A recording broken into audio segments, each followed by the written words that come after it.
ঠিক কিনা? নবীর সাহাবী হযরত ওসমান কবর থেকে অঝরে কান্না করতেন। সাহাবায়ে কিরাম জিজ্ঞাসা করতেন, ভাই ওসমান আপনি কবর দেখে কেন কান্নাকাটি করেন? হযরত ওসমান ডেকে বলেন, এই কবর হলো প্রত্যেকটা মানুষের প্রথম মঞ্জিল, প্রথম ঘাঁটি, প্রথম স্টেশন।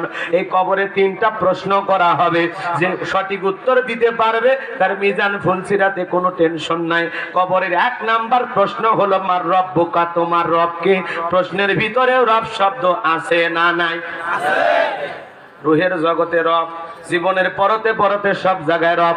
কবরে রাখা মাত্রই আপনাকে আমাকে 1 নাম্বার প্রশ্ন করা হবে, মার রব্বুকা, তোমার রব কে?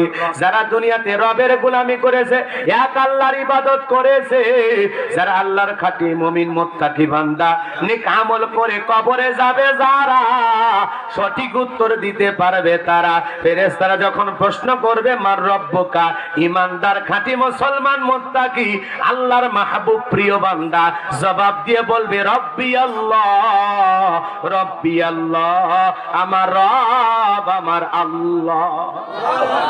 কিন্তু যারা নাফরমান গুনাহগার বেঈমান আল্লাহর অবাধ্য বান্দা, যারা বলেছিল খাও দাও ফুর্তি করো, দুনিয়াটা মস্ত বড়, মরার পরে কি হবে সেটা পরে দেখা যাবে, কবরে গেলে কি হবে পরে দেখা যাবে। এবার জান কথায় আছে, যার মাথা তার ব্যথা। আপনার কবরে যদি জাহান্নামের আগুন লেগে যায়, আপনার পাড়া প্রতিবেশীর কষ্ট হবে না, আপনার স্ত্রী সন্তানের কষ্ট হবে না। আমার এই হাতে যদি ব্যথা হয়, যন্ত্রণা আমার হবে। হাতটা যদি আগুনে ঝলসে যায়, পুড়ে যায়, যন্ত্রণা আমার হবে নাকি আমার বউয়ের হবে? কথা কয় ভালো করে বোঝেন। আপনার দেহটা যদি আগুনে পড়ে, যন্ত্রণা কার? চেয়ারম্যানের, মেম্বারের, আপনার স্ত্রীর, আপনার ছেলে মেয়ের। তাহলে আপনার কবরে জাহান্নামের আগুন জ্বলুক, এটা তো আমরা চাই না। ঠেটামি করবেন না, ঘাড় বেঁকা করবেন না, বেশি বোঝার চেষ্টা করবেন না। কবরের আযাব সত্য, এটা আপনাকে বিশ্বাস করতে হবে, মানেন আর না মানেন।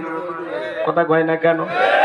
আপনার কবরে আযাব হোক, জাহান্নামের আগুন জ্বলুক, এটা আমরা চাই না। এজন্য বারবার বিনয়ের সহিত অনুরোধের ভাষায় বলি, এখনো সময় আছে, সোজা হয়ে যান। কথা কয় না কেন? হ্যালো ভিউয়ার্স, আসসালামু আলাইকুম। আবারও চলে আসলাম আপনাদের মাঝে SA24 ওয়াচ চ্যানেল থেকে। সবাইকে স্বাগতম এবং অভিনন্দন জানাচ্ছি। আপনারা যারা যারা আমার এই চ্যানেলের ওয়াচ ভিডিও প্রতিদিন দেখে থাকেন, তাদেরকে শুভকামনা ও অভিনন্দন।